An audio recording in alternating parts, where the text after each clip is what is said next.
I felt easy to love in those circumstances, that I felt like love was abundant, and that was a really wonderful feeling. Welcome to Normalizing Non-Monogamy, the podcast where we interview incredible people from across the entire spectrum of non-monogamy to hear their fascinating stories. We always strive to bring guests on the show who have a healthy and positive approach to non-monogamy. However, everyone approaches this a little different, and at its core, our show is about hearing and learning from the different experiences and approaches people have. With that in mind, it's important to remember that the views and opinions expressed by our guests do not necessarily reflect those of our own. It's also important to remember that we aren't doctors or therapists and that we produce this show for entertainment purposes only. Please consult a medical professional for anything regarding your health that you might learn about on this show. One final thing that we need to let you know about is that this podcast will hopefully include some explicit language. So, if that kind of thing offends you, we suggest you just keep listening until it no longer does. However, if you're under the age of 18, you should probably stop listening or gather up your parents and listen as a family. Enjoy!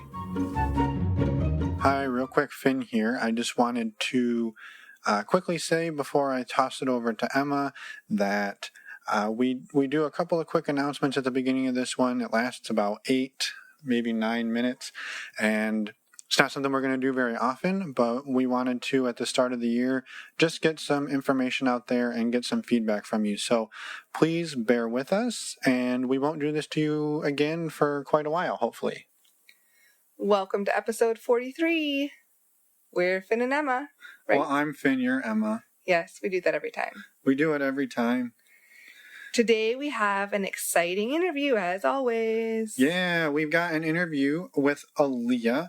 She is one of the partners of one of our previous interviewees, Vaughn. Yeah, on episode 26. So if you want, go back and listen to that one. However, it is not necessarily required listening, but that's the Vaughn we're talking about. Yes. Thought that should be important for you to know. Yes, exactly. And then we have a couple of other fun announcements here at the beginning. Yeah, we mentioned last week that we have lots of awesome stuff happening, and we wanted to talk about some of that for this year, but we didn't mention it last week. Don't really know why. We're going to do it now. Because we're still working on things. Yeah, so the first thing that we can unveil, actually, you know what? Before we unveil anything, let's thank some people from this year. Yes. So we did... I mean last year. No. Last year, yeah. Well, that's Everybody. The other thing. Yeah, last year. So we did roughly 40... Well, we published 40 interviews in 2018. And we started in May, and we've had literally, like, the most fun we've had in a long time. Yeah, it's been a blast. We've loved doing the show. We've met tons of other content creators, and we've had tons and tons of people reaching out, like just listeners. Some of them have come on the show. Some of them have just given us really kind feedback and told us how much we've helped them. So we just wanted to say thank you to everybody who's reached out to us. Yeah, we love the reviews too. They're super helpful and makes us smile every time we get one. Yeah. And literally, like, every time we finish one of these interviews, we look at each other and we say, well, that was really fun. That was awesome. Like, so this is really... And we learned something. Right. And it would not happen without all of you. Yeah. So thank you to all the listeners, even the ones who don't leave us reviews. This isn't us begging for reviews. Oh, no. It was just, we wanted to say thank you to everybody who's reached out to us. And if you haven't reached out to us, please do so. One of the ways you can do that now, rather than just sending us an email, is sending us a voicemail. Yeah. So that's really cool.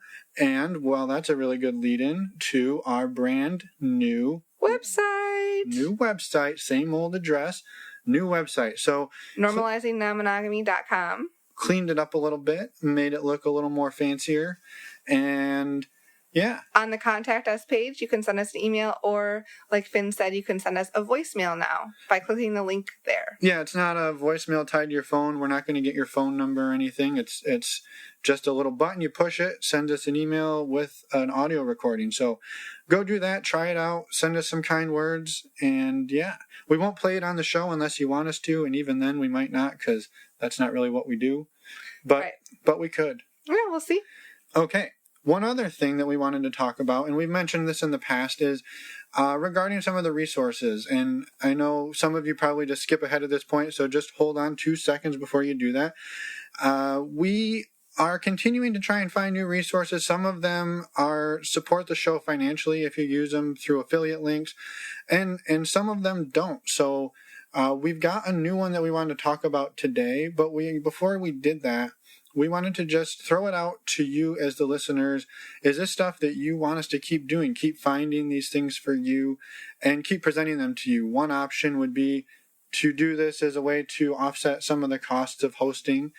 The other is if you're like, I'm really sick of listening to the roughly a minute and a half of us mentioning resources, we could do a like ad-free version for like a $2 a month Patreon or something like that. We don't know.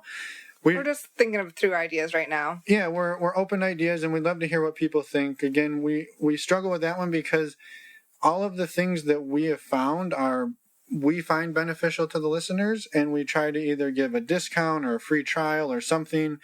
And I think that will always be the case because really we're not bound by any of these companies since they are just affiliates. They're not paying us like $100 an episode to talk about them, and we have to say this much, talk for this much time. We don't have any of those constraints, and we don't really plan to. So yeah, I'm a rambler, but so you're rambling a little bit. Yeah, so I guess the point is our goal is to always try to keep it to like maybe a minute and a half at the beginning, and maybe a minute or a minute and a half at the end at the most. So let us know what you think on that. The new one we got is My One Condoms, which is really cool, actually. Yeah, this was mentioned in the last episode with Bill and Felice. This is something that he kind of discovered when he had to start using condoms after being married for 33 years and not using them. Mm-hmm. He struggled a little bit with that. And so he found these, which are basically custom fit condoms. They have like 60 sizes. Yep, 60 different sizes. You can go online and like print a little sizing kit, or you can order a sizing kit, and basically you figure out which size you need, and then they fit you much better. And yeah, some of the reviews on their website are fantastic, and as soon as we're back in the U.S., I'll be measuring my own. Try them out. My own self and trying them out. So yeah, we're excited for that. And what you get is 10% off any order using the code Emma. Emma, that's you. Yes. And yeah, so we'll put the links in the show notes here. We'll put them on our website on the resources page and on the show notes there. Give them a try and definitely let us know if you like them. Yeah, let us know what you think. Again, we haven't used these. We've heard good things about them, but we don't have the chance to use them right now. The other one that we'll mention real quick at the beginning here is STD Check. We mention this one every week, and we love it, and it seems that a lot of you are loving it as well. It's a super easy way to get tested for STIs. It's also pretty cost effective. It's about $200 for a full 10 test panel, but you save $10 if you use the link on our website, and you support the show. Oh, that was the other thing. The My One Condoms, we worked out this deal with them, but there's no affiliate there. That's just, we went to them and said, hey, you got awesome shit. Let's give it to our listeners and give them a discount. And they said, let's do that. And so we're doing that. Yeah. Now I think we can stop rambling. Oh, no, we can't. Another one? One more quick thing.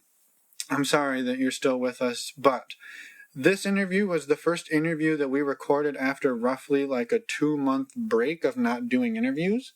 So, oh yeah, we are a little rambly with our questions. Our questions are a little all over, but we kind of hit our stride about halfway through. It's still an awesome interview, and Aleah does an awesome job of answering our questions, fielding our questions. Yeah, so thank you. And her story is really unique and interesting too. Yeah, she's a very awesome outlook on life. Yeah. And so we're super excited for this one. Now we are done. Let's go to the interview, and we will see everybody on the other side. Let's go. Ready? Yeah. You ready? We always have this. It's awkward. It's super awkward, just like everything in the... Perfect. Yes. So, welcome, Aleah, to the podcast. Yeah. We've been trying to make this interview happen since, I think, July. It's been a long time. So Thanks for being consistent. Oh no, we will nag everybody until they come on the show. It doesn't matter who you are. So we were put in touch. That was just a second. That was a little negative. You need to be a little more positive about that. It wasn't nagging. It was bad timing on her part, and then our part, and then her part. So here we are. Everybody's We just happy. will lightly encourage you to come on the show if you're at all interested. That's a better way to say it. I nag. Okay, go ahead. But anyway, we were put in touch with you by one of your partners who was on episode 26 of our show, Vaughn. And so he said, well, Aleah might want to come on the show, and it turns out you did. So thank you for coming on the show. Thanks for having me. I'm excited. Yay. So I guess for anybody, including us, who doesn't know that much about you, do you mind just sharing some brief background, rough age, and sort of what the overall dynamic looks like for you, and then we can prod deeper. Sure. So I'm in my early 30s, living on the East Coast, and Vaughn and I have been together for a couple of years.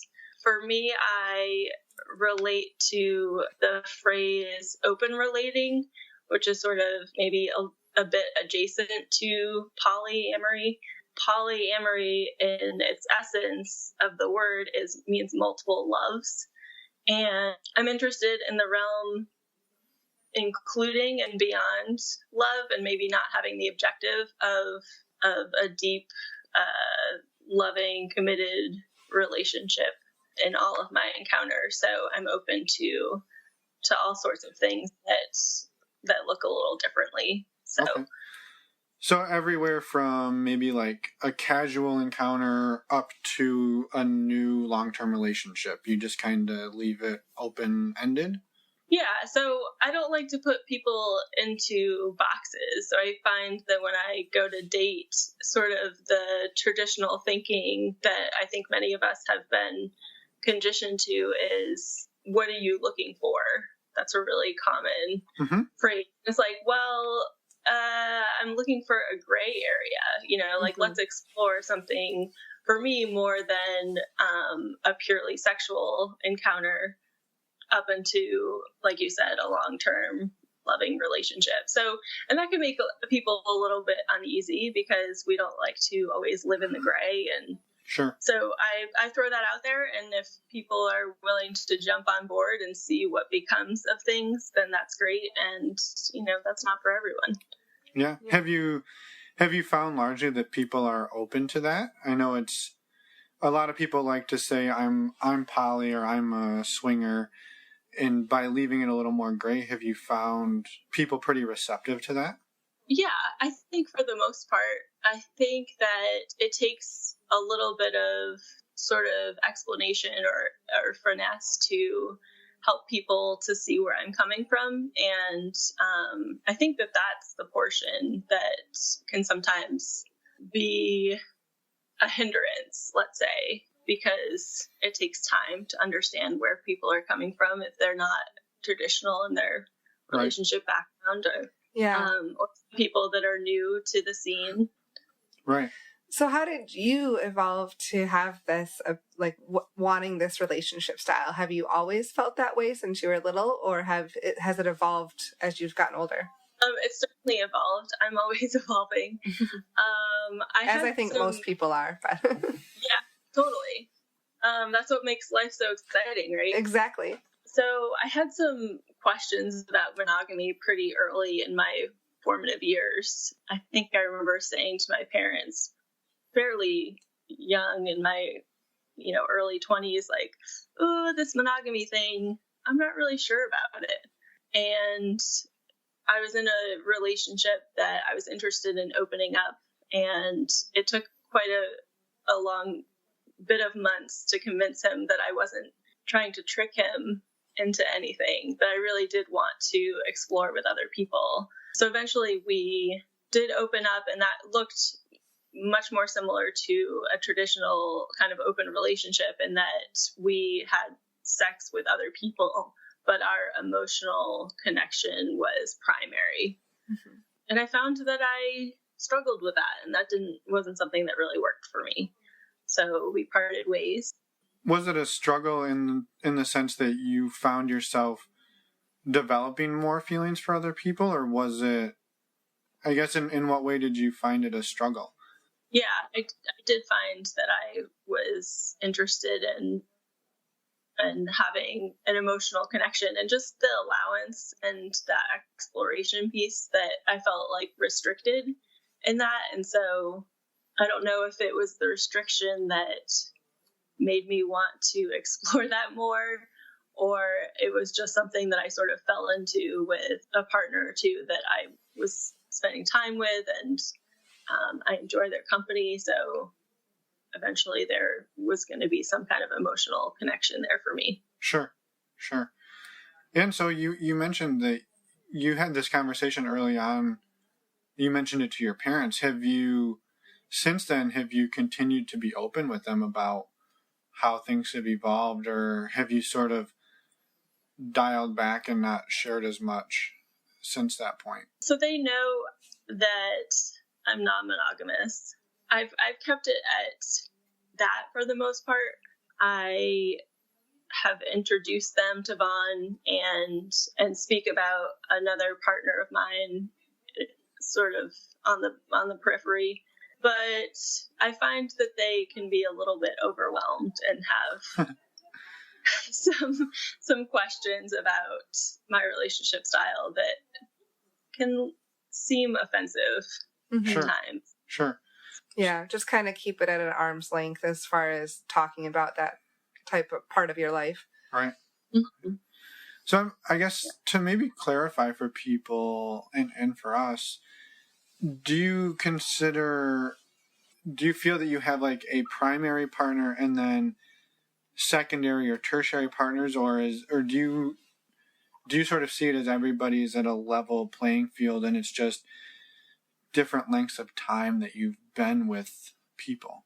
Yeah, so this is a really interesting topic. I don't know that I'm the best to articulate this, but for myself, I practice non-hierarchical relationships, which to me means that my partners and myself create sort of our own boundaries and guidelines for ourselves and our relationship, and that those don't impact my other relationships, that they are autonomous in themselves. And yeah, as far as spending time with people or how long I've been with a partner, certainly that stuff influences, and it's an ebb and flow.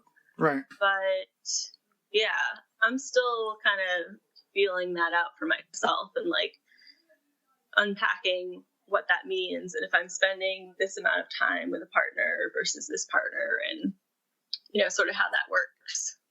Yeah, how do you manage some of that time? Because I can imagine if you're with somebody for a couple of years, it would seem that maybe they feel like they want to spend more time with you, and if you're trying to manage that with other people, and also maybe along the same lines, do you ever find yourself in a relationship with somebody who themselves is not non-monogamous, and how does that play out, if at all? I hear a couple of different questions there. Yeah, maybe I asked too many questions. That was a little bit. So I guess the first question is, how do you manage the time, the scheduling between multiple partners, and deciding, do I spend time with this partner or that partner, and how much does each partner get throughout the week or throughout the month? I feel like that's something that maybe people looking from the outside or getting into this can see as overwhelming, trying to sort out they only have so many hours in a day, right? And so how do you divvy those hours up for yourself and for your partners? Sure. I think that the first and foremost thing is to take care of myself and make sure that I am having my needs met. I'm someone who likes a lot of alone time, and that's how I de-stress and come back to myself. And so making sure that I've allotted that is important. I am new newish, to having more than one partner who I have significant feelings for, which is something that we can kind of circle back and touch on, because I've previously been dating a lot of people who are newer to non-monogamy. Yeah. Dating is very much the correct term there, rather than probably having relationships with those folks. So, I think that for me, I base my time around the same way that anyone sort of does when they have multiple needs in their lives, which is to say that people naturally ebb and flow about what their needs are and what they have going on. And sometimes that comes all in a rainstorm, shitstorm, if you will, all at once. And people are, more demanding of time. And that's certainly something to manage. And there are many podcasts and people who are well-versed in that sort of thing. And I've heard the term polysaturation. Yeah. Because there are only so many hours in a day. Right. But I don't know if I'm the best to articulate that. So maybe backing up a little bit, I know you mentioned, so you ended that first, or that relationship that you first had started to open up. After that, how did you evolve, getting back to your story a little bit before we get into some of the more in-depth questions? Sure. So I met Vaughn on Tinder and we connected and enjoyed each other's company, and pretty quickly had a conversation about where we were separately in our dating lives and relationship styles. And those just so happened. This was shortly after you ended that other relationship? Yeah, within maybe 6 months or so. Okay. I didn't know if it was like years apart. Oh, right. So we really developed our relationship and designed our relationship sort of as we went, which is, something that sometimes poly people say is not a good idea. But we had both done a lot of research and read a lot of books and had been practicing, as you've heard in his podcast, some forms of non-monogamy prior to us meeting. So it was just kind of like, oh, wow, this is really great. We really like each other. Let's keep this super intensive communication going and figure out what it is that we want and what works for us as we sort of continue to mold this relationship. Mm-hmm. Right. And so prior to meeting him, were you also, it sounds like you were probably, you had mentioned you were exploring non-monogamy. Were you still dating multiple, just kind of dating around, trying to figure things out and see where it was at? Or I was dating in the traditional sense of dating. Okay. Yeah. And so with him, you guys that was sort of your first time experiencing having sort of a steady partner, and then also exploring outside of that, where it was more successful than the previous time, right? Right. Yeah. The previous relationship I had, we were open for about 6 months before things ended. Okay. And that was more of a strict sexual connection outside of that primary relationship. Okay. So do you mind talking a little bit about what some of those conversations looked like early on with Vaughn and with other partners about how you wanted to structure things? Some of our conversations were about what our comfort levels and interest was in hearing about other people who we're dating or seeing.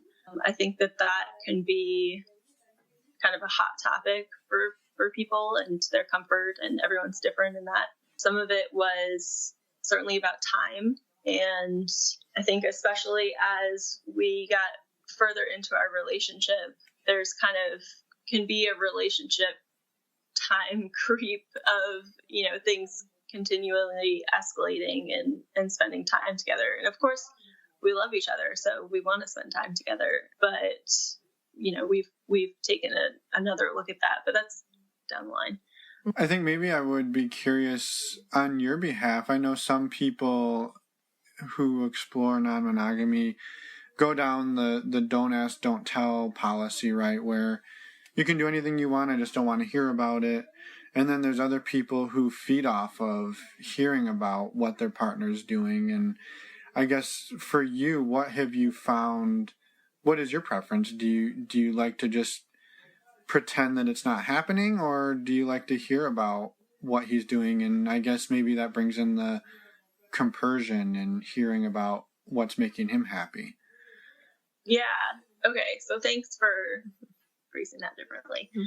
So I am very much the opposite of don't ask, don't tell. And that was something that Vaughn and I connected on, and that's been an essential part of our relationship. We're very strong in the communication, and so we use that as a platform to get through troubling times and overcome challenges in our relationship. So I'm interested in learning what he's doing and what kind of relationships he's developing and his sexual experiences and vice versa. So at various times we've shared more or less depending on what we had going on. And I will say that I've learned about myself that I'm less likely to share details when I have a very deep connection with another partner. Those details about my relationship with that other person don't come as easily. And it's something that Vaughn and I have talked about and just found ways to still communicate about those intense relationships. Right. Because it's necessary and needed, I think, for our health. Yeah. Yeah. And I guess if you don't mind expanding on that a little, because I think that's something that probably translates beyond the poly world and into the swinging world too, which is you have an intense connection with somebody and you're almost a little shy, or I don't want to say ashamed, but you're afraid to tell your partner, like, yeah, I have an intense connection with this person, and you don't want to make them feel jealous, so you tend to dial it back a little bit. And so, I mean, if you don't mind talking a little more about that, because it sounds like you experienced something similar on the poly side where you want to hear everything about him, but when it gets intense for you, you have a hard time expressing that. Yeah, definitely. One of the things that we've worked out together is to talk about things early. So when I come home from a date or there's something new, kind of a simmer burning Mm-hmm. in my relationship life, that I acknowledge that pretty early. And that feels like an easier transition than letting things really evolve with that other person, and then it feels overwhelming to me to address that, which is one of the things that Vaughn and I experienced over the summer when I met Kevin. And I'll tell you a bit of a story about the polyest thing I've ever done. But certainly talking about things early. And then another strategy that we developed is to share photos, like just send each other photos when we're on a date, or just in the short time thereafter, like, hey, this is, me and so, and this is what we did, or whatever. And even emailing to say, this really great thing happened. And for me, that's feels a little bit easier than, like you said, it can feel pretty vulnerable to not know how someone's going to react or how I'm going to react. Yeah. And to admit that you have those feelings too, because you're admitting that to your partner that you're talking to, but also to yourself at that time when you're talking about it out loud. Right. So true. Yeah. So true. I have a technical question of when you're sending, let's say you're on a date and you send a photo to one of your partners, do you tell the person you're on the date with, like, hey, I want to send a photo to my other partner? Or does that, I feel like that could weird somebody out, but I also feel like if I was that person, I'd be like, oh, cool. Like, I don't know. I feel like that could go either way. How does that work in a practical sense? Yeah, it definitely is part of the don't ask, don't tell. Right. So very much if you want to be in a relationship or have an interaction with me, I am going to talk about my other partners because they're part of my life. And when I talk about myself and my life, there are going to be stories that include other partners, and I'm going to name them. Yeah. And, I think that as new to swinging as I am, I feel like there's some component of acknowledgement that there's an element that turns that person, the other partner on. Like, I'm going to send this photo, and hopefully the person who I'm on the date with can appreciate that. Right. Yeah. Right. I have so many questions that I want to ask. I know, but first off, I want to hear this story because you just the polyest story ever. Yeah. Yes. So I had been dating through Tinder and Bumble and those sort of things, and even Field as an independent poly woman, let's say. And I was encountering a lot of people who were interested in non-monogamy, but hadn't explored that world at all. And I found that my filter was not very great for eliminating the people who were maybe not serious about non-monogamy or had some kind of, I don't want to say ulterior motive, but just a very surface level interest or intentions. So I found that very tiring. Yeah. And I want to ask you a question about that a little bit more, but we can come back to that. Okay. After dating many of these folks, that's such a strange adult word, but I had been dating a lot of these people, and Vaughn was had a new connection with a poly woman that I was aware of, and actually she and I had an open line of communication, which was so fantastic and something that I was new to, even just to say, hi, I exist, and if you need anything, that was so wonderful. So aside from that, I was on Field and I met a man and we started chatting, and I was very interested in him right off the bat. And as I learned a few more things about him, I said, this sounds a little bit like Vaughn's new girlfriend's partner. And so I messaged her and said, hey, am I talking to one of your partners? And so as it turned out, it was. And he and I went on a date, and my life kind of exploded, for lack of a better term. We had a very instant kind of intense connection, and that continued. And so suddenly I found myself from not dating anyone who is poly other than Vaughn, to being in some kind of quad situation of us all talking and being friends, and Kevin and Vaughn talk, and this girl and I are friends, and yeah. Is that still going on? It is. Yeah. Mm-hmm. Wow. Yeah. That's awesome, though. Yeah. And out of curiosity, do you mostly identify as straight, or do you date women as well? I'm new to dating women. Yeah. Okay. So I wouldn't say that I identify as straight, but I'm newer to dating women. So yeah. That's a pretty awesome story, though. Like how you just, the situations you find yourself in that you would never have expected. Yes. Yes. It was a lot to handle. It was a lot to digest. Yeah. In the best way. But it really made my life and my growth explode, that I was really being challenged in a lot of ways that I hadn't, and being confronted with things about myself that are both wonderful to learn and difficult to look at. Mm-hmm. Yeah, do you mind sharing maybe one or two of the things that you learned through that process, whether it was the difficult ones or the wonderful ones, or maybe one of each?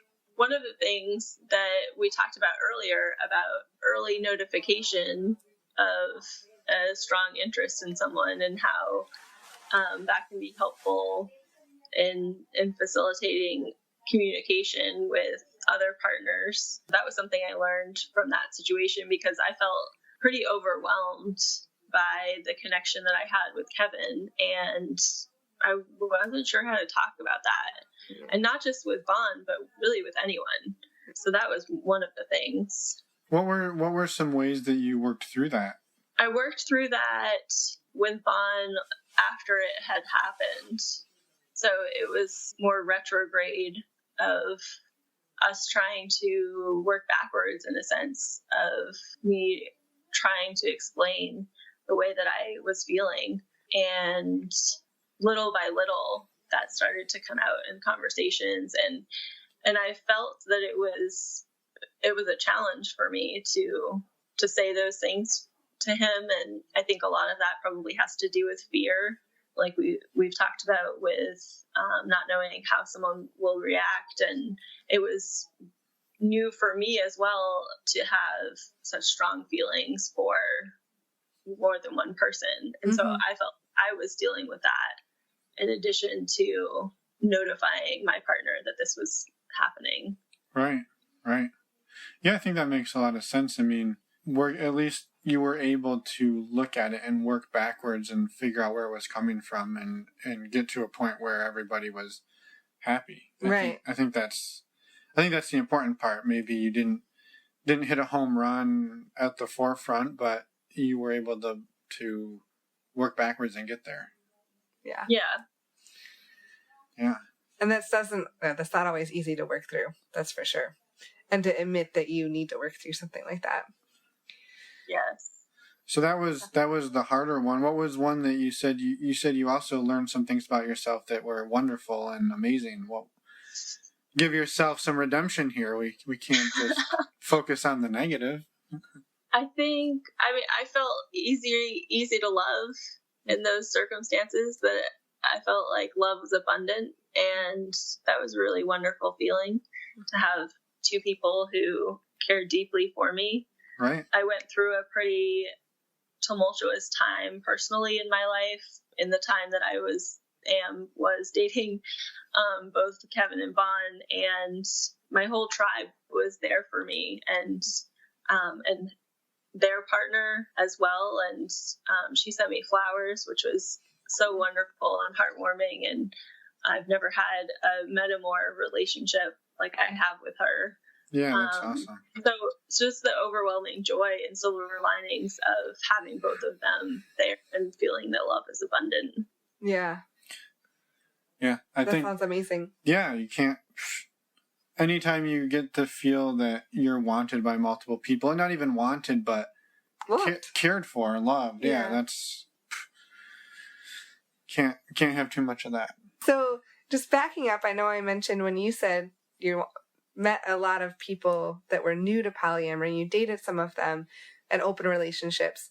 Did you feel, I guess, if I were in your shoes, I think I would feel partly like, oh, this is great. I'm teaching all of these people. I'm learning about who they are and teaching them about who I am, and open relationships. But also, I can imagine it's exhausting. Did you experience that? Or how did you feel as you navigated all of those newer relationships? Well, I appreciate wanting to help people to find this great thing that I've found. I don't really want to go on a date and teach. And exactly. I can see that 100%. And it took me a while to understand that that's what was happening, and how to change that for myself. Almost like you should have a class instead of a date. Have But maybe check out the internet if you listen to podcasts. Listen to podcasts. So yeah, I found it trying to have those interactions sort of consecutively and frustrating because it wasn't really the connection that I was looking for. When I went on those dates, I left feeling like poly is not the most interesting thing about me. And that's what we spent the most time talking about because of their interest. Right.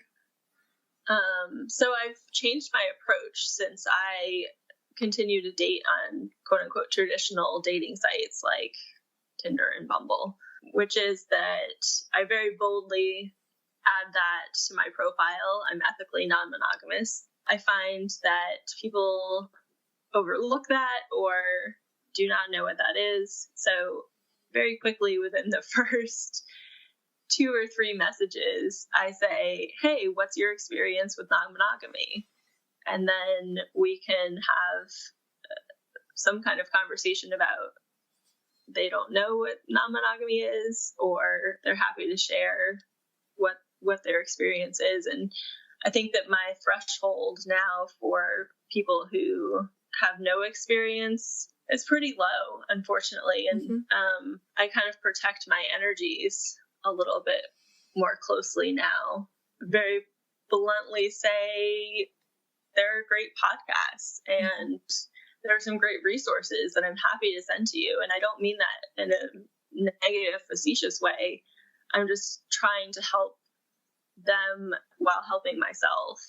Yeah. Right. And I think that makes different places. Yeah, I think that makes a lot of sense. And I think that's a healthy way to approach it, that you're not shutting them out. You're willing to give them resources, but you're looking out for yourself. And honestly, that's the most important thing you need to do, not to be selfish, but to be able to take care of yourself and look for what you want. Agreed. Yeah. Yeah. No, I think that's very fair. I had questions, and I know we're just like all over the board here, but that's it's okay. You'll make it work. You'll circle it. Yeah. But you mentioned earlier that you, in part of your oversharing with people, you hope that at some level that they find pleasure, whether it's compersion or sexual interest in hearing about what you've done. For yourself, I guess, how do you approach that? Do you find that hearing about your other partners provides that level of, like, whether it's like a sexual turn on or compersion, or I guess in that oversharing, what have you learned about yourself in terms of that? I've learned that for me, compersion and, as you said, sexual interests run very close and overlap for me. So I've learned that there are 2 direct routes to compersion for me, which are meeting a metamor, and the second best is hearing about the pleasure that my partner gets from being with that person, really whether it's sexual or otherwise, but certainly sex helps. Yeah. And on that same note, has it ever crossed over from compersion and like piquing your sexual interest to holy shit, I'm jealous, and now you're going down a different path? Or has it largely for you been green lights and everything's been good? No, I mean, poly is hard. Mm-hmm. It is, yes, non-monogamy is hard. We can just put that umbrella, right? Because yes, non-monogamy is hard. Yeah. We have swinging and like that is getting in there. Yeah. It's tough. Yeah. So no, it hasn't been rainbows and unicorns.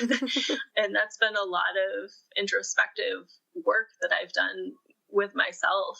You know, looking at, is this a me thing? Is this an us thing? Or is this a partner, an otherwise partner thing? And what role do I play in my feelings and emotions? And I tend to have more I feel a bit more challenged when there's an emotional connection involved rather than a partner of mine who is having a sexual experience.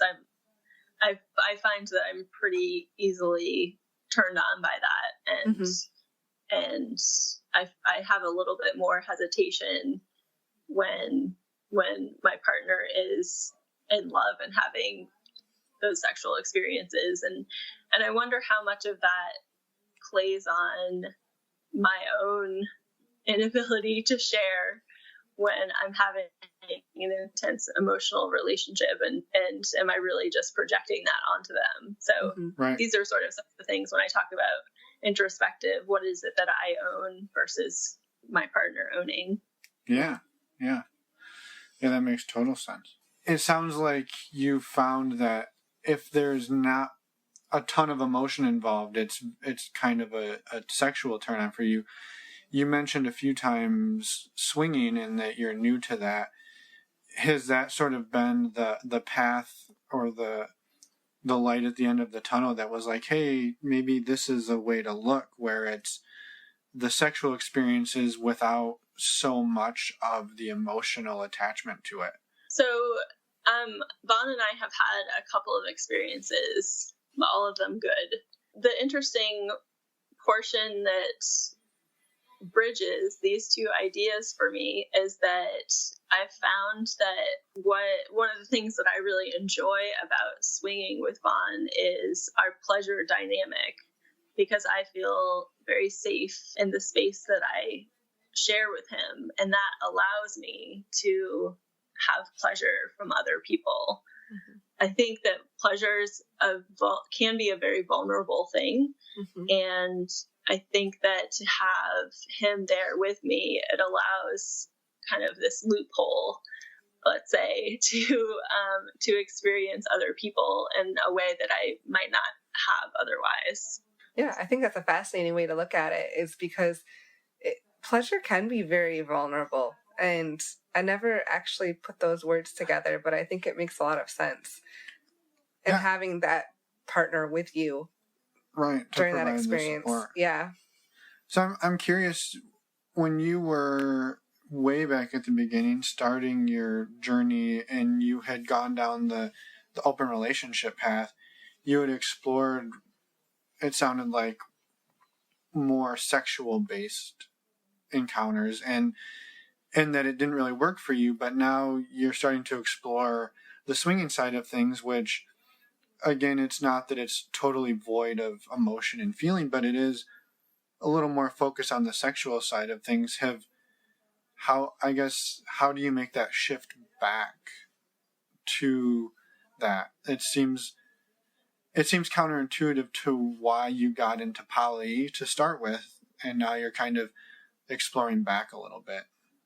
Yeah, I think that it's the issue that I had with a strictly primary, non-emotional open relationship was the restriction portion. Okay. So in poly, and hopefully in swinging, certainly with my poly partner, I know that I don't have the restriction of certain boundaries that they are placing on me. So if I were to say, have a great time with a swinging couple, that I could pursue that on my own and feel totally within bounds to do that. Okay. And create a whole nother relationship based on, the compatibility of the three of us and not necessarily the four of us, and sort of having that flowing energy and connection. Sure.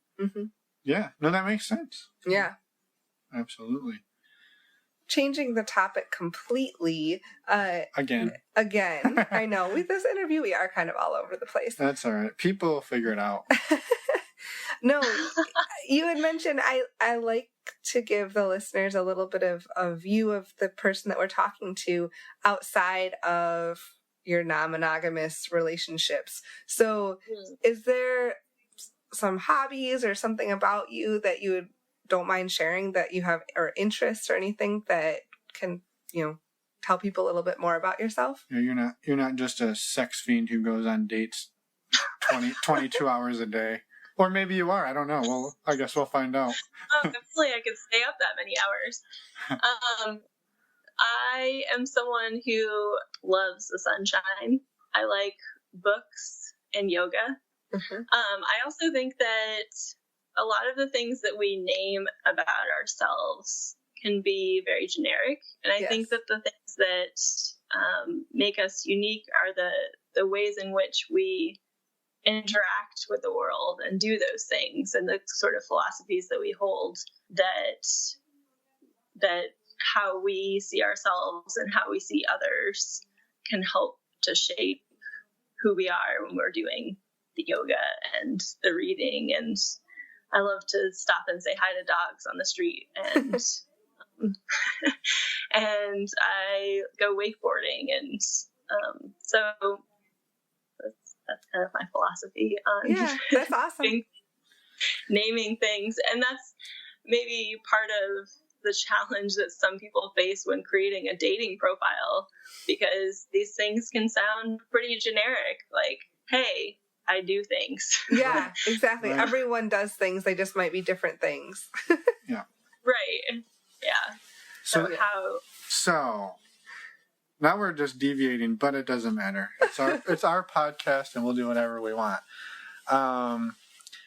So you said it's hard sometimes to write a dating profile because you feel like you're just listing things that you do. If you were able to do it verbally over audio on a podcast, how would you advertise yourself? I'm just curious. That way, way to put her on the spot. Well, Jeez. no, this way, when she gets contacted by some polyamory noob, she can say, hey, go listen to Normalizing Non-Monogamy, and you'll know everything you need to know. True. Oh, wow. I genuinely had not thought about that. And it scares me, honestly. It would scare me too. I don't know how I would answer that question. It scares me that I could tell someone to come listen to this podcast. Wow. You don't have to do that. I was just saying it's an option. I think that some of it I summed up earlier, but I like to talk about traits versus things that I do. So I try every day. It's a practice to be compassionate and be compassionate for myself. And that leads me to have non-judgment and loving understanding for other people. I practice every day honesty and radical transparency, which means to me that I am honest with myself. And like Emma was saying earlier about disclosing to a partner your feelings about someone that you're dating and really having that sort of blow back on yourself in a way. So being transparent with my partners and showing up and saying what's real for me, even if that doesn't look very pretty, and having that be how it is and owning that. So I guess those are some of the things that I hope for people to see about me. But dating profiles and that, I just don't see it happening. Yeah. Well, that's why we're better than any dating profile. I think that was a great response. Yeah, no, that was fantastic. And I think it's hard to, like you said, it's hard to explain those things in 250 words or less. And not only that, but most people are never gonna read that far. And I know that's kind of unfortunate. We've experimented briefly with like OkCupid, and it was clear that people don't read, and that's unfortunate because it's hard though. I mean, yeah, it's tough. So I don't know where I was going with that. What's that? Do you find yourself repeating what's in your profile when people ask questions, or? Oh, no one ever contacted me, so that didn't have any trouble. Never had to repeat anything. I did, and I had a few people reach out. Well, a few people that I actually cared to respond to, because other people, I'm a type of person that I do like to respond to everybody, but some messages don't even require, I don't think are considered enough for a response. Right. Yeah. Right. Yeah. And sometimes OkCupid can be crickets. Yes. Right. See, So, maybe it wasn't you. yeah. Yeah. It's not. No. So yeah, no, I think we see that too on the Cassidy side of things. Like on our personal profile, we have at the very top in bold letters that we are not currently living in the city we're from and that we're traveling.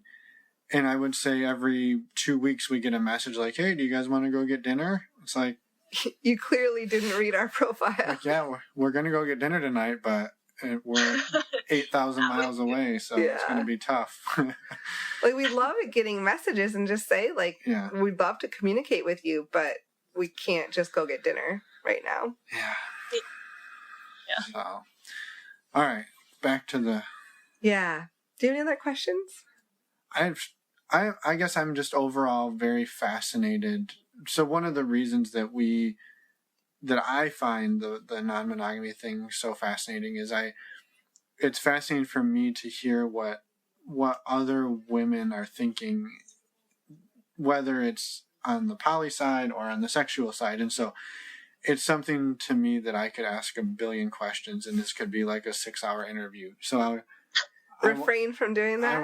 I will try to dial it back. But yeah, I think maybe just curiosity about where you see things going for you in the future, and or maybe what you hope. Like, what is your ideal at the moment, knowing that it probably shifts and changes, but like, is it 10 different partners? Is it one partner where you guys do swinging? And I guess, what is your dream situation, or is it just ever evolving?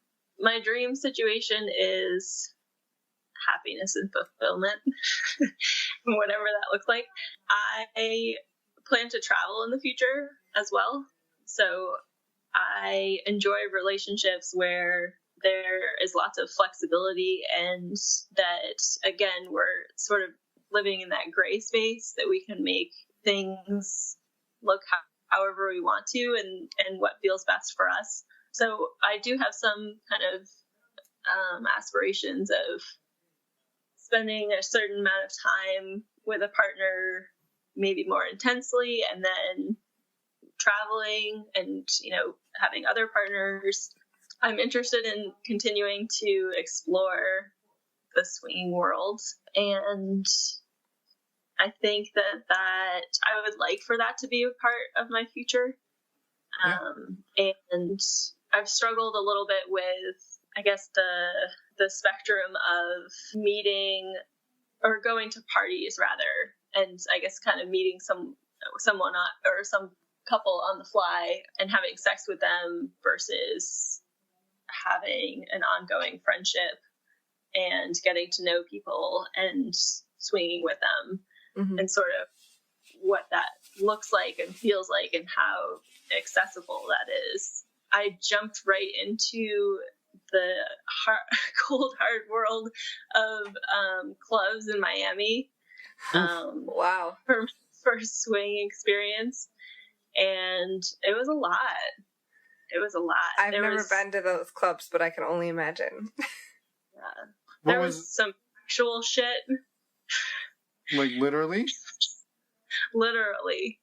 Yes. It was not something that I was familiar or had seen before. I think you might have to elaborate on this. Like, I went to the club 2 nights in a row, and both nights there was feces on the floor or on the bench. I am not sure. I was not there to witness it, but certainly I saw it and smelled it.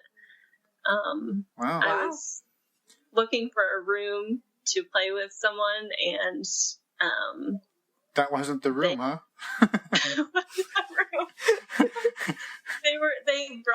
They weren't even gonna clean it out. They brought us a can of Lysol. Well, I mean, if you spray it on there, it's fine. It just disinfects it, and then it's no problem. Oh my gosh. So just a quick disclaimer. I'd say we've been doing the swinging thing for the better part of 10 years. never once have we encountered that. No. So, must have been your lucky first experience. I guess we need to go to Miami if we want that in our lives. I guess so. So, yeah, do you mind talking more about the contrast in the poly versus the swinging, and what are some things that you found that you really like about the swinging versus that you prefer on the poly side? Or is in your brain, is it just two completely different worlds? No, I think there's certainly a lot of overlap. I guess what comes to mind first about swinging is the partnership aspect, that you kind of maybe, for the most part, like win and lose together. Mm-hmm.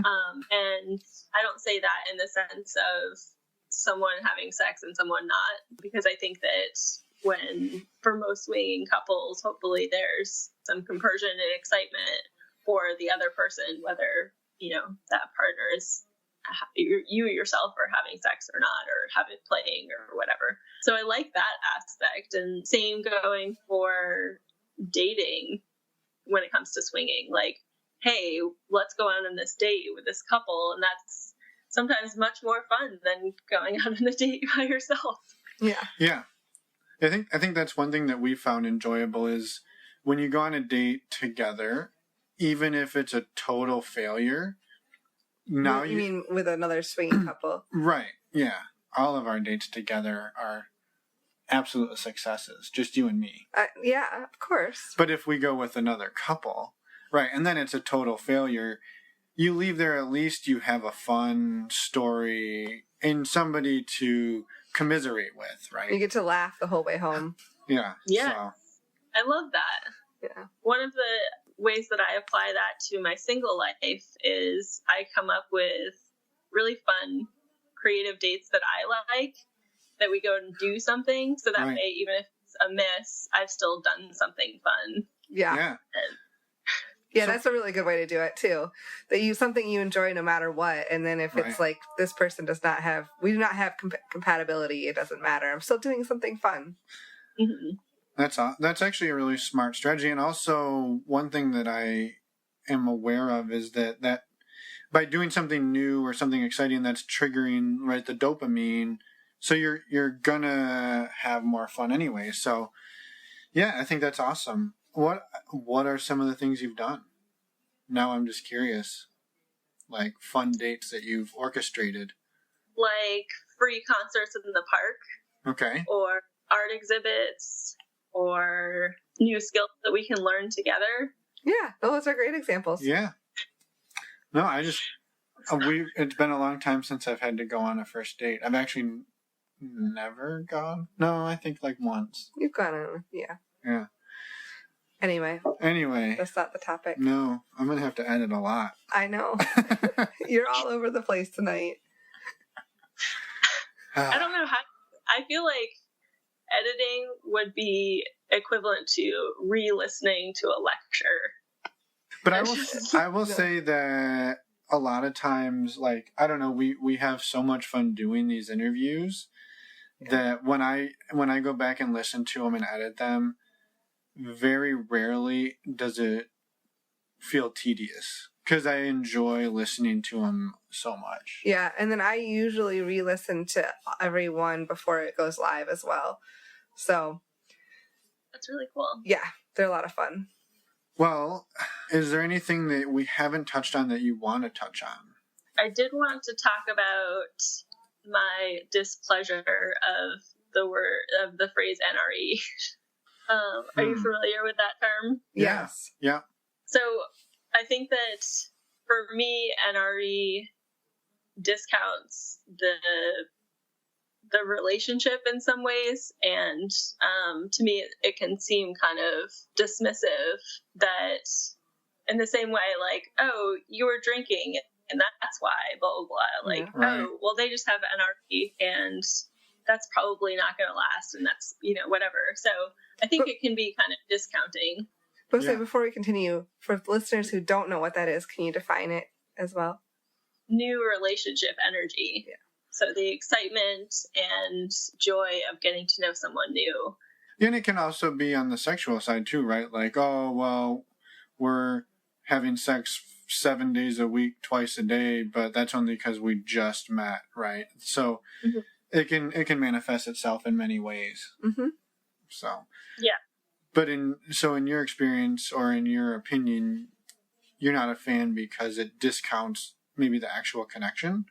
I think that it can. Yeah. I guess I'm offering it as maybe to be a little bit mindful of or weary when we're throwing it around. Yeah, I think that's fair. Yeah, it's very fair. And offers a really good other perspective that no one else has brought up that we've talked to, at least that I remember. Yeah.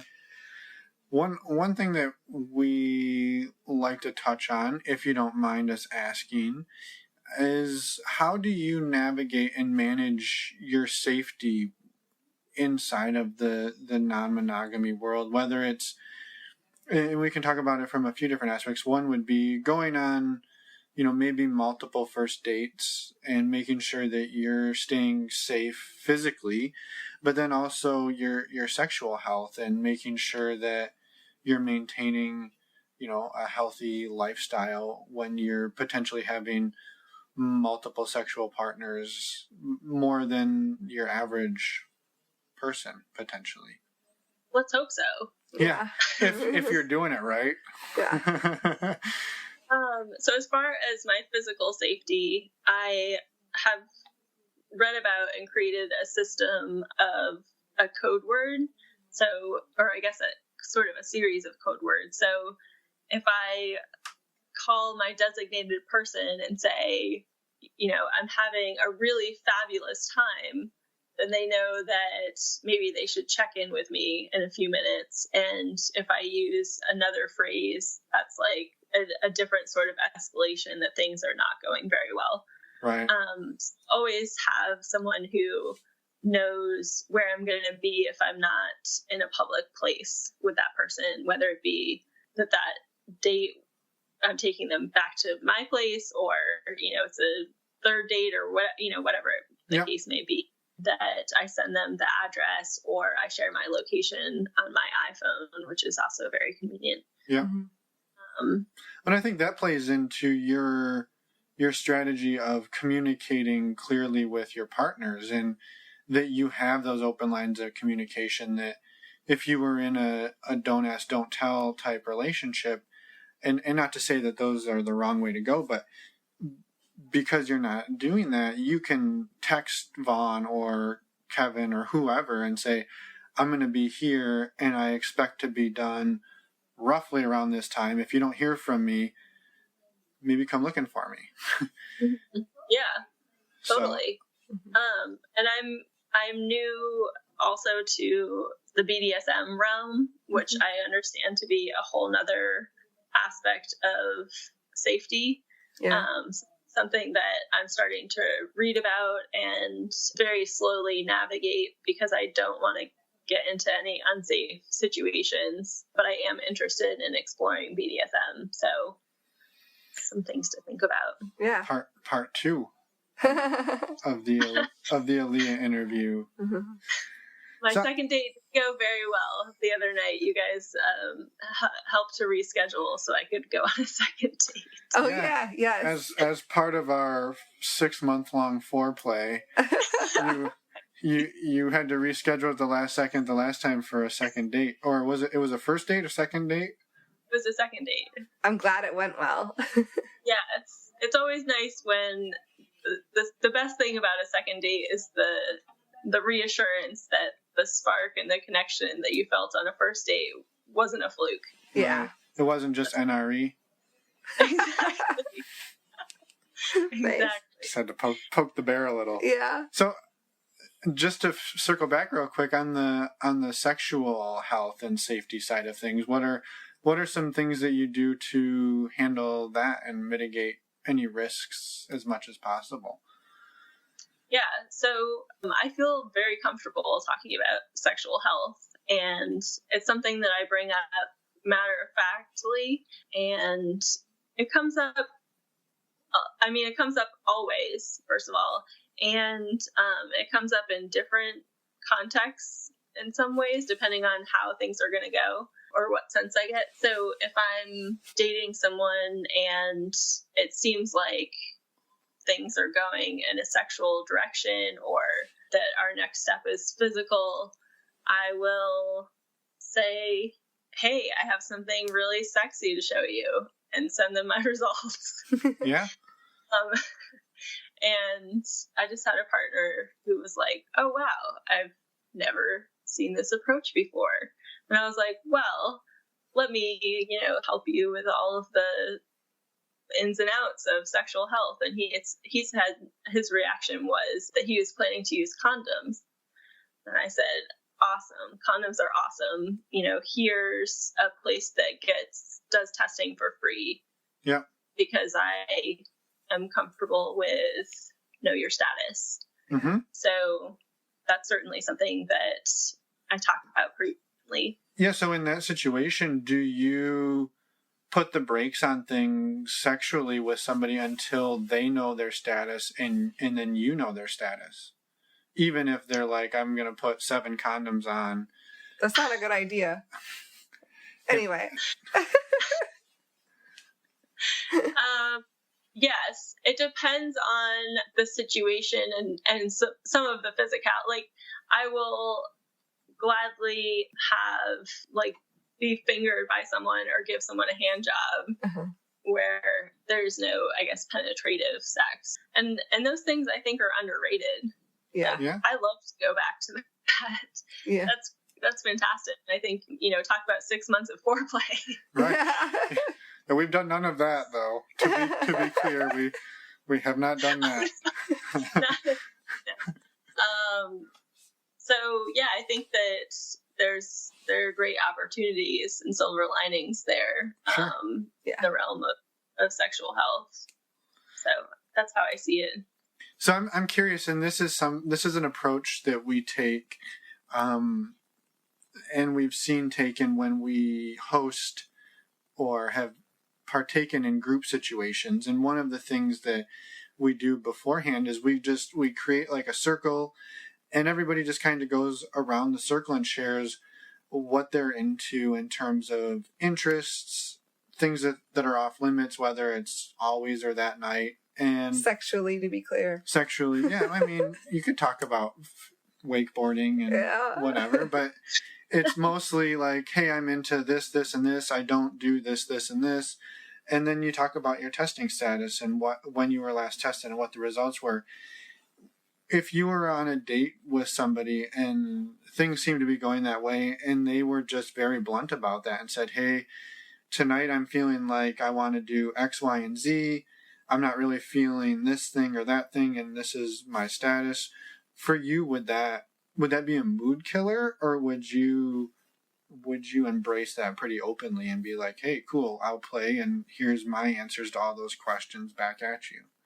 I think that communication is really sexy, for starters. Right. Yeah, I think that we should ask for what it is that we want, and that goes both ways. So I certainly enjoy when my partner can communicate with me about their interests, and if that's on a first date, that's great. And I think that even if I'm on a date and it doesn't seem like the physical aspect is accelerating very quickly, I at least like to acknowledge the existence of sex. Right. Like, hey, probably if we continue to see each other at some point, we're going to have sex. That's not what I say, but just in sense. Right. So, and the other portion of my answer is, I guess I'm not sure how I feel about this, but I really prefer to see test results. Yeah. Like, I think that we live in a digital age. I know that I'm going to send mine, and that's just what I prefer. And I'm not sure sort of how that works in the swinging community. I mean, do you pull it up on your phone while you're at a party, or, Yeah, and I think a lot of that is situational, but typically what we've seen is you try to have the conversation, and And unfortunately, a lot of that is reading body language from people. And if they're like, oh, yeah, I think I got tested like 6 months ago and I think everything was fine. Like, you can start to pick up on things, right? But if they're fairly confident, like, oh, I did this, and this, and these were my answers, these are the results, you can kind of play it off like that. And I think, yeah, it's something I wish was more, and that's something that we're trying to make more common and more accepted. Yeah. I mean, in a perfect world, you would see the paper results and be able to have, or digital results, and be able to have a conversation around that. But sometimes that's not always practical, especially if you're at a club or a house party or something like that. And you just have to use your best judgment. And I also acknowledge that, you know, when you're having sex with more than one person, you are, or even one person, when you're having sex at all, you're putting yourself at some sort of risk, and you're acknowledging that. Yeah. And but you can put yourself at a somewhat educated risk and knowledgeable risk. And I think that's what we always try to navigate, and also try to teach and encourage other people to make sure you have that conversation. Because we definitely we've encountered couples and people in the swinging side of the life of non-monogamy where they don't have those conversations, and that's really unfortunate. I think it's a very important part. And not only, and they don't like to because they think it's a mood killer and it's not sexy. No. But and that's kind of why I was prodding you for it, because as somebody who's a representative of the community and a female representative of the community, where a lot of things revolve around your interest and your willingness to partake, right? You hear people talk in the swinging side of things that everything hinges off of the woman and whether it's a go, no go. And that's a whole different topic, but I kind of wanted to put it out there for you, being like, do you find these things sexy, or at least not a turnoff, to where having that conversation is a benefit rather than a detraction to the mood. So I was just making you a representative for all women everywhere. So you're welcome. Yikes.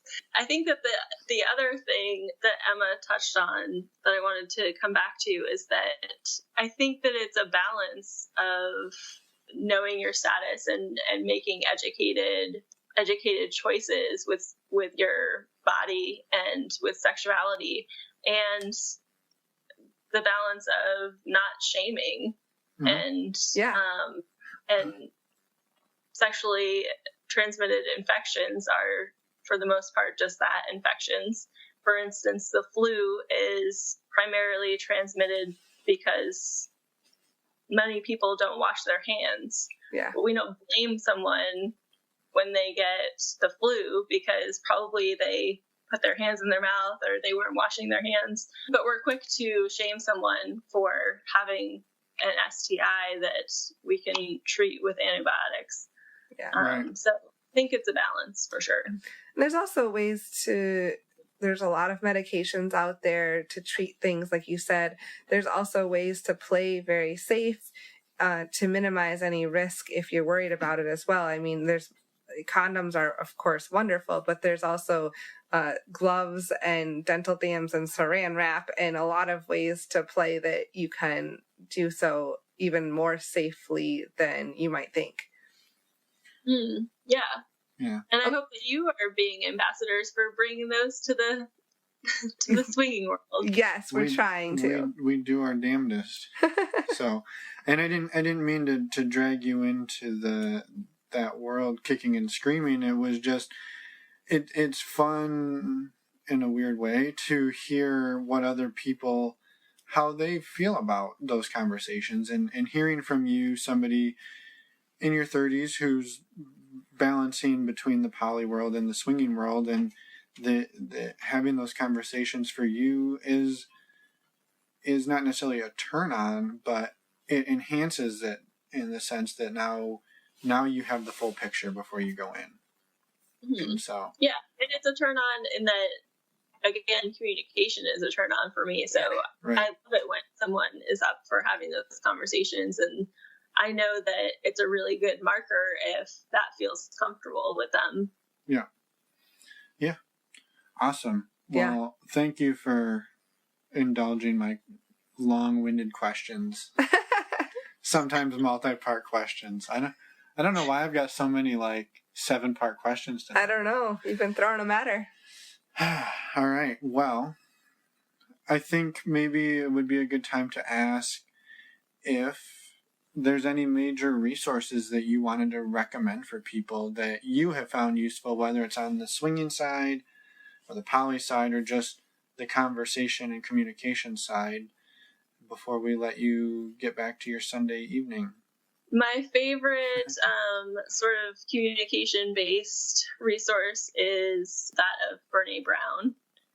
She writes on shame and vulnerability, and I think that she is a great place to start if you're looking to expand your self-awareness and practice being non-judgmental. I like Polyland is a .com that I've looked at in the past, but I think that I'm pretty mainstream in my resources as far as what people have mentioned on your podcast in the past. Mm-hmm. Fair enough. We'll allow that. Yeah. Is there anything else you'd like to mention or bring up? I know we asked you that once already, but is there anything else? Cover everything? Yeah. I wrote some notes, but I hope you can edit all the things. Hey, this one was on me. Yeah. Normally when I have to edit, it's not my fault, but this time it's all me, so. No, you had some great insights. Yeah, 100%. If it helps, I really appreciated the ability to pause and gather my thoughts. Oh, yeah. Absolutely. So, well, thank you for taking some time out of your Sunday evening to blabber on with us. Well, I blabbered, you spoke coherently. And and we look forward to part 2 where we talk about the world of Aleah in the BDSM world. And and until then, thank you and have a wonderful evening.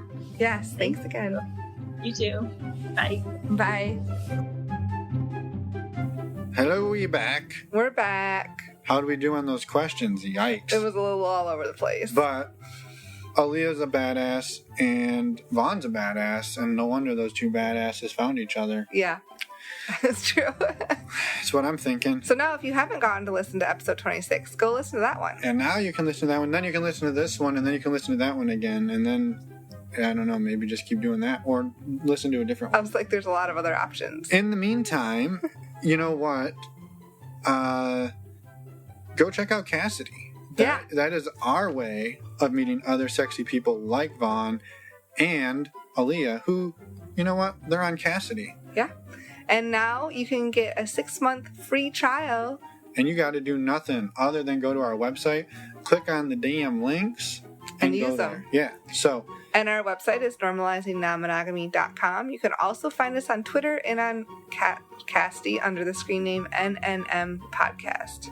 And we're on the Instagram too. I think it's NNM Podcast there. I believe, yes. That's new. We're starting to post stuff there too. Yeah, all of one posts. But there'll be more. Now, we see everybody next week for episode 44 with Front Porch Swingers, which is a podcast that has started about 2 or 3 months ago, and they're rocking it. They tell some sexy ass stories. Mm-hmm. I won't talk like that again. I promise. And yeah, so we'll see them in 1 week, and you in 1 week. Bye, everyone.